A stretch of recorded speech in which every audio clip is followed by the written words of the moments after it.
Welcome back, everybody. I'm ready for summer. First story of the day, malicious compliance. Shut my mouth and do what I was told? Absolutely. When I was in college, I worked as a baker for a well-known regional bagel and sandwich chain. At some point, an assistant manager transferred to my store who was the stereotypical petty, power-tripping, ridiculous manager you find in this type of job. Her specialty was yelling at and berating employees in front of customers. I will never not believe that she enjoyed publicly humiliating people. It was tolerable until I agreed to cover a shift at the store she transferred from. Someone there asked me what I thought of her. I thought I was careful, and I just commented that she had very high expectations, which were hard for some people to meet. Understatement of the year. Well, this lovely person passed this back to her, which shot me to the top of her shit list. What followed was a series of write-ups for egregious violations like missing some seeds when mopping the floor and not emptying a garbage can that had a single paper towel in it. Lucky for me, I was one of the few people there certified to run the ovens. My opportunity for malicious compliance came one Saturday, lunchtime, when a charter bus pulled up. I'd seen this before and knew that a bus full of people buying sandwiches is equivalent to 2 to 3 people bringing bagels to work. Barely a blip compared to the morning rush. I went to the counter to help, and Miss Assistant Manager yells at me to get back into the kitchen and start baking more. I tried to tell her that we were fine, but as soon as I opened my mouth, she yelled, "Shut your goddamn mouth. Do what I told you, and don't stop baking until I say stop." 2 important things to note is that, first, when I took my certification test, they told me I passed it with the second fastest time on record for the local franchise. The second thing is that the ovens were adjustable. You could turn up the heat to speed up the cooking process. I went back to the baking area, cranked up the oven, and baked as fast as I possibly could. The ovens had 8 shelves, holding 48 bagels each. Eventually I had them all filled up and was only gated by how fast they could cook. And I could send them up front. Miss Assistant Manager was down at the register this whole time and was not paying attention to the stock levels in the bagel bins. I kept bringing out shelf after shelf. At one point the bins were overflowing, so I had to start pulling them in extra bins we kept in the back. Once those were full, I started putting them in on metal trays. The crowd finally died down, and Miss Assistant Manager finally looks at the bagel bins and realizes she never told me to stop. She asked me if there was anything still baking, and I informed her that every shelf was full. She lost it and started yelling that I was getting fired until multiple people started to point out that I just did exactly what she asked. The store manager ended up coming in, and pretty much everyone told them the exact same story. Miss Assistant Manager had to bag the mountain of excess bagels and drive them to all the stores in the area so that they wouldn't go to waste. Even after that, we still exceeded what was allowed wastage for the day, and she was reprimanded. Hell yeah. She still yelled at everyone after that, but she was at least more careful in her wording. Of course she doesn't learn. Top comment says, sounds like she's got the same managerial skills as the hole in the middle of a bagel. Also, I am very interested in an oven where you can go hotter and make things cook faster. What other foods does that work on? OP says, it's been a while, but from what I remember, the oven had 8 shelves that would rotate. All of the burners were on the bottom, and when you turn up the oven, the heat would go up and the shelves would rotate faster. Overall, it would shave off a minute or 2 from the overall cooking time. Second top comment says, gotta love it when they say that in front of an audience. Baker's kiss. Someone says, is that like 13 kisses? Their top comment says, it's never fun when the assistant manager thinks they're Einstein when they're really not. Fourth top comment, I always praise in public, punish in private. Sometimes things need to be addressed. Nobody else needs to know about it. Do a great job and I will tell the world. I never understood petty tyrant managers. They just make their jobs harder. That is true. Someone says, well-reasoned take. Sounds like you're a good boss. This is a great question. Someone asks, did you get an estimate on how many bagels you produced in that rush? And OP says, when I tried to figure it out at the time, it was close to 1,000. Next story today from r/anti-work. Just got fired for something that was admittedly made up. I just got blindsided and fired. What are my options here? I had a coworker, female, make allegations against me. She admittedly came out and said that she used my name to make her boyfriend jealous. She told him that her and I had been texting for several months. Once I heard about this, I went to my management. Good.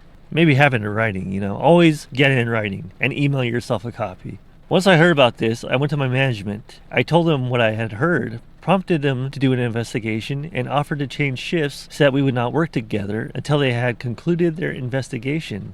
I was told that there was nothing to worry about, of course. This was on March 3rd, 2025. I found out on March 4th, 2025, that this employee admitted that she had made up things in an argument to make her boyfriend jealous. She admitted that it was all fabricated.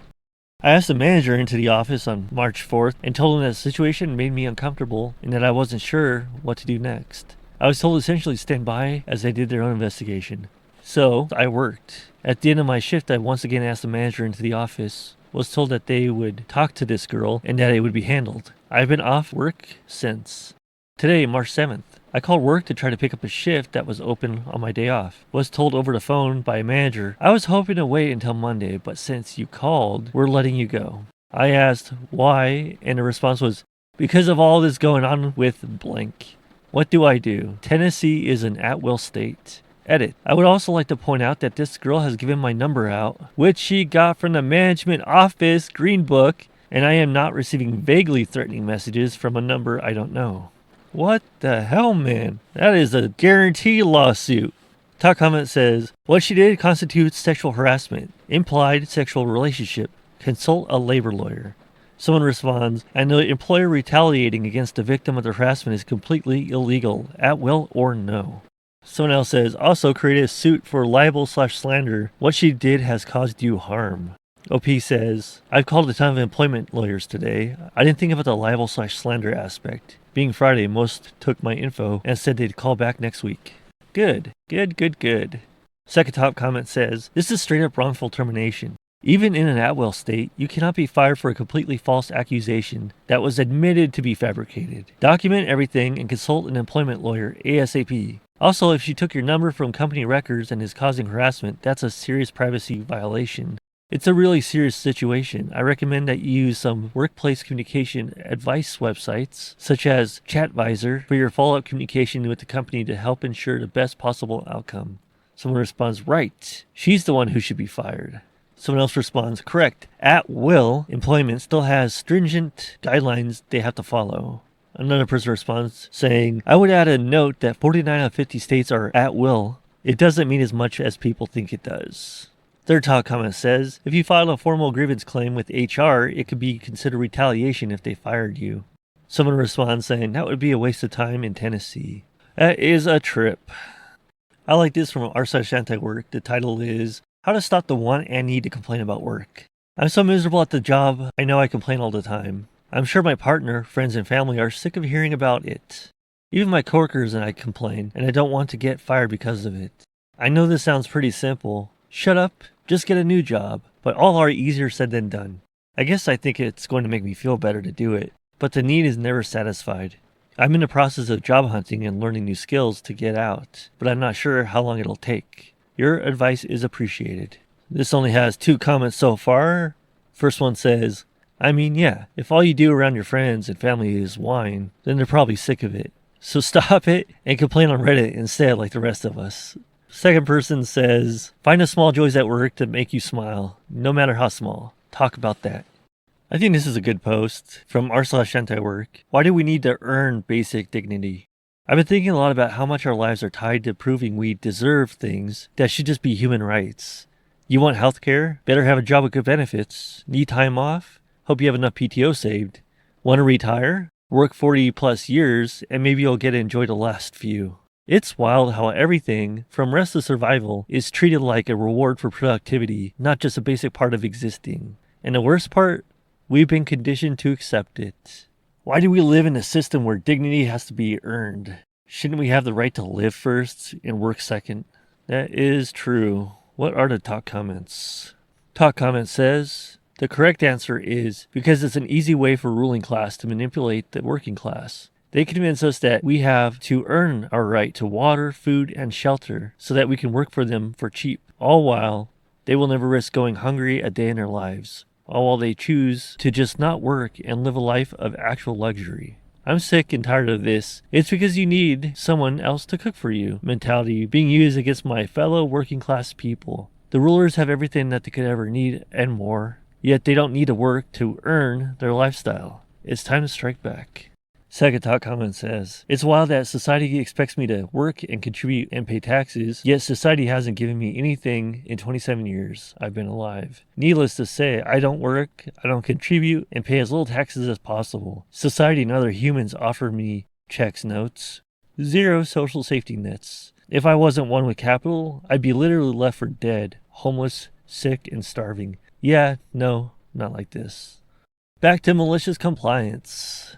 Our last story of the day title is Move Your Cars. Hi, might ramble a little bit as I had a bit to drink, but I've remembered a great story for you. A couple years ago, I used to be a waste collector. On my first week, I turned up at clients, and where the trash was, I had to squeeze down a path with the building on one side and cars on the other.